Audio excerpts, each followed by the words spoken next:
Bismillahirrahmanirrahim. Assalamualaikum warahmatullahi wabarakatuh. Alhamdulillah pada kesempatan pagi ini kita di jam yang kedua bertemu dengan mata pelajaran Sastra Indonesia. Di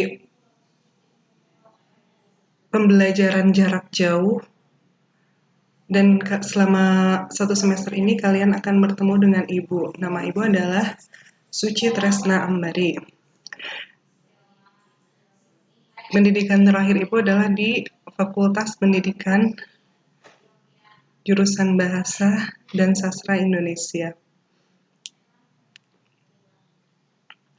Dan di pertemuan pertama ini, alhamdulillah ibu juga tidak akan memberikan tugas, jadi hanya ataupun materi, jadi hanya sedikit perkenalan saja tentang apa itu pelajaran sastra.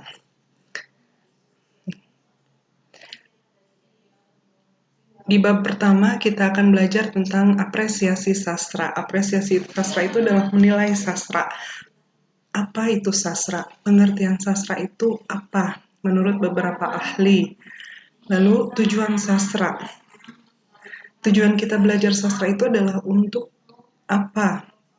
Yang ketiga, jenis atau macam-macam sastra.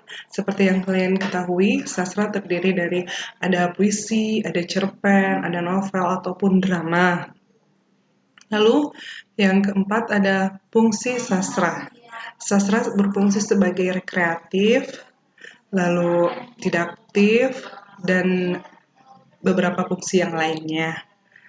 Bab yang kedua itu adalah mendengarkan cerita sastra. Nah, nanti kita akan belajar tentang cerita sastra. Dan di sini cerita sastranya itu adalah dalam bentuk cerpen. Memahami unsur intrinsik cerpen. Unsur intrinsik itu meliputi tema, alur, latar, tokoh, penokohan, sudut pandang, dan amanat. Lalu kalian menuliskan unsur-unsur cerpen yang tadi dibacakan. Yang ketiga, menulis dan mendiskusikan kelebihan cerpen berdasarkan unsur intrinsiknya. Jadi setiap cerita memiliki kelebihan atau hal yang bisa kita ambil atau amanah ataupun faidahnya. Yang keempat, menceritakan kembali si cerpen secara runtut. Dari hasil membaca cerpen, nanti kalian menceritakan kembali dengan menggunakan bahasa kalian sendiri. Lalu memahami jenis-jenis puisi ya di bab 3. Yang pertama, macam-macam puisi. Ada puisi lama, ada puisi baru, dan juga puisi modern. Dan yang keempat adalah hikayat. Hikayat termasuk ke dalam jenis sastra lama. Pernah membaca hikayat? Hikayat yang paling terkenal contohnya adalah hikayat 1001 Malam yang berasal dari Timur Tengah. Nah, untuk yang pertama kali yang akan kita pelajari adalah pengertian hikayat. Apa itu hikayat?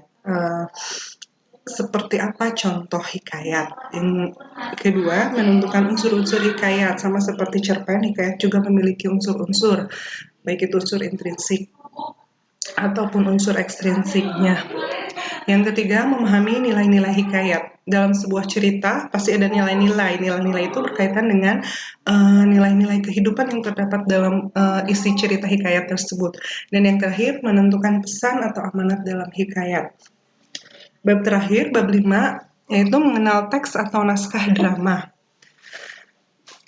Yang pertama, kalian harus memahami dulu apa itu drama.